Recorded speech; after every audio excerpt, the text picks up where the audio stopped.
First, could you do a quick introduction for everyone watching with your name, your job, and your location? Okay, hi. My name is Johanna. I work as an HR manager at Securitas in Sweden, and currently we live and I work in Stockholm. So, how does your day to day life now look different from before COVID-19 days? My day-to-day life is different now and has been different since mid-March, I think it was. After the kids and we had a ski holiday, we came back from our travel abroad and basically have stayed home and haven't been traveling at all since March. And I have also been working from home almost every day. And also my husband has been working from home, and we haven't been basically seeing anybody, no dinners, no events, and we're still fine. None of us has been sick or anything. However, the kids, they are 13 and 15. They have been allowed to go to school. So school in Stockholm has been open for them. So they have attended school. But in all, my life is very much stay at home. But it's been working fine. Could you explain kind of the different approach that Sweden has taken to COVID-19? Yes, and I think that apart from all of the Swedes basically are following the advice and washing their hands and stay away from people and not having dinners, no traveling and restrictions. We have been taking another approach. The schools, they have been opened for everybody until a certain age. They have been closed, university and also for sort of high school, the similarity to high school. They have been closed and it's been homeschooling. Um, but I think that Sweden's approach has been very much to trust what the experts say about it, and they rely on people following the advice, not having dinners, not being able to meet up in big groups. They say that you're not allowed to go to places where there are more than 50 people at the same time.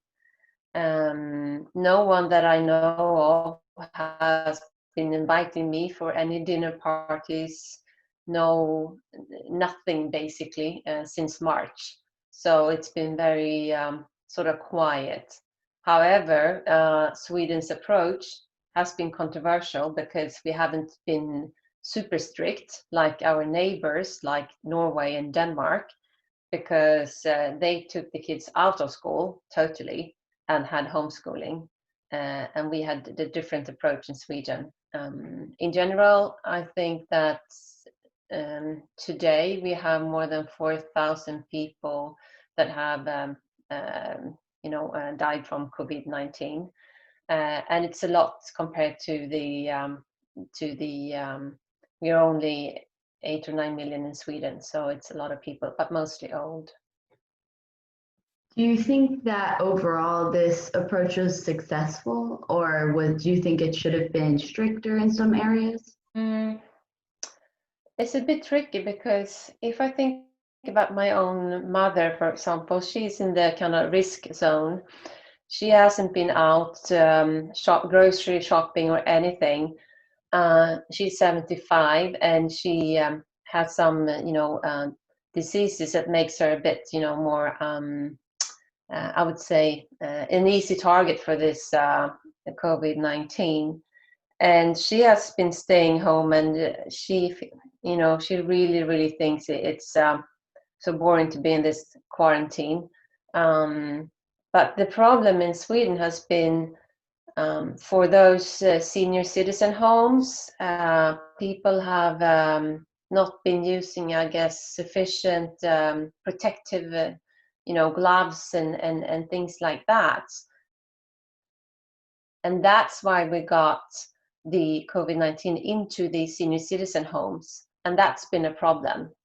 We haven't been able to take care of the old people. And that feels really, really like a failure for Sweden, I think.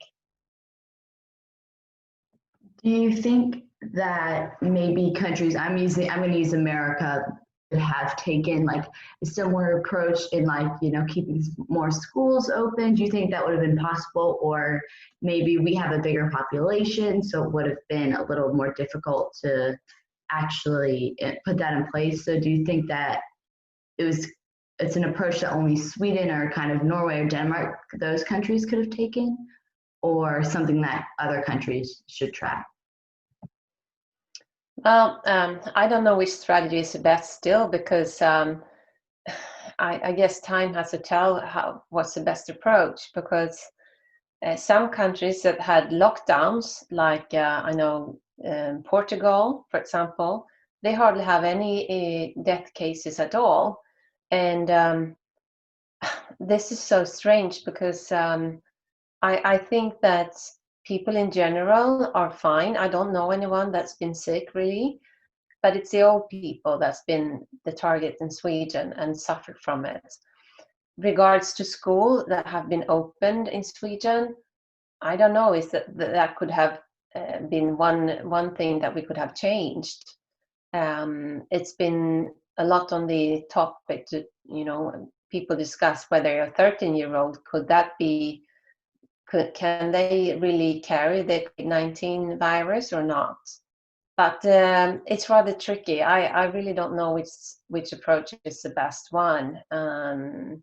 But now Swedes are not allowed to travel to certain countries in Europe because of the situation. So we are suffering from that. So do you think that should public health matters like a pandemic, do you think they should be handled by maybe public health organizations or the government, or public health organizations and the government working hand in hand? Yeah, I think the best would be for them to work hand in hand, because we were not prepared for this. We did not have enough intensive care unit places for people. We didn't have enough equipment, and we were definitely not prepared. And that's something on the political agenda that they need to deal with. And at the same time, we need to listen to the experts, the professors that has all the knowledge about the viruses, and they need definitely to work together. But end of the day, we have not been prepared for this. So there's so many people working overtime and do whatever it takes to save the lives. So they are the heroes in this, I think. So this question could have a kind of a similar answer to the last one. It's, how do you think we could have been best prepared for this outbreak, and what can we do to prevent future outbreaks like this? For Sweden being, like a country that has been a socialist country as well, paying high taxes and everything, and have a healthcare that is basically free for everybody. We don't have the insurance system, so if you need to go to the hospital for surgery, it doesn't cost you a penny. But for that, I pay high taxes. However, now when we stand right in the middle of the pandemic, we see that it's healthcare has been, that it's been reduced. So we don't have this good healthcare that we had like 10 years ago. So we need to invest more money in the healthcare system, in the hospitals, in the healthcare units.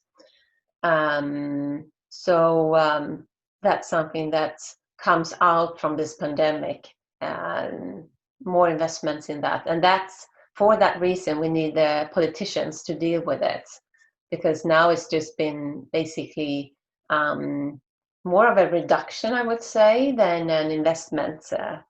And this is the result. We can't take care of everybody. So the last question is, what is your call to action? I think that as long as we do what we can do, what I can do myself to make sure that I'm not carrying anything with me, or follow, wash my hands, and make sure the way that I socialize is by doing it with distance, and keeping a distance. And the way that I can meet people is just to walk, do power walks or be outside and meet them, and make sure that I stay safe and the people in my environment stay safe. And I mean, there are lots of thoughts about this, and obviously for the older people that I really would love to see now, like my own mom, for example. I think the best advice is to keep up with using video chatting and doing FaceTime calls, make sure that she's okay. So I do think people in general can use their phone a lot more to just say, "Hey, how are you?" and post videos, because there are other ways that are good to communicate. You know, to have check-ins every day, uh, especially with the old people. Well, thank you so much. You gave a lot of lovely answers to all of Are this. you sure? It's always difficult to be interviewed, you know. So I just you know, the general message, I guess, is that you know, this period where it's so strange for everybody, then we just have to make the best out of it and don't worry too much and just follow and listen what we can do, all of us together. The ECHO Foundation was created by Nobel Peace Laureate Elie Wiesel and family therapist Stephanie Ansaldo to promote justice, tolerance, and humanity at home and abroad. Based in Charlotte, North Carolina, ECHO enlists notable humanitarians to inspire the next generation of humanitarians through student-led initiatives. For more information about the ECHO Foundation, visit www.echofoundation.org or follow our Facebook and Instagram pages.